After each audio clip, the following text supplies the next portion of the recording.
প্রধানমন্ত্রী তারেক রহমান আজ রোববার সকালে বাংলাদেশ সচিবালয়ে মন্ত্রিপরিষদ বিভাগের সভাকক্ষে জাতীয় অর্থনৈতিক পরিষদের নির্বাহী কমিটি একনেকের 2025-26 অর্থ বছরের 10ম সভায় সভাপতিত্ব করেছেন। সভায় দেশের চলমান উন্নয়ন কার্যক্রমের অগ্রগতি পর্যালোচনা করা হয় এবং নতুন বেশ কয়েকটি গুরুত্বপূর্ণ উন্নয়ন প্রকল্পের অনুমোদন দেওয়া হয়। অবকাঠামো, যোগাযোগ, বিদ্যুৎ ও কৃষি জনকল্যাণমুখী খাতে বিনিয়োগ বাড়ানোর উপর গুরুত্ব আরোপ করেন প্রধানমন্ত্রী। তিনি বলেন, উন্নয়ন প্রকল্প বাস্তবায়নের স্বচ্ছতা ও জবাবদিহিতা নিশ্চিত করতে হবে। জনগণের টাকায় সর্বোচ্চ ব্যবহার নিশ্চিত করার নির্দেশনাও দেন তিনি। সভা শেষে সংশ্লিষ্ট মন্ত্রণালয়গুলোকে দ্রুত প্রকল্প বাস্তবায়নের নির্দেশ দেওয়া হয়েছে বলে জানা গেছে।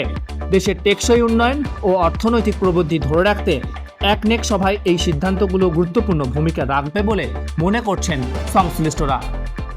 শামসুর রহমান, বাংলা পোস্ট, ঢাকা।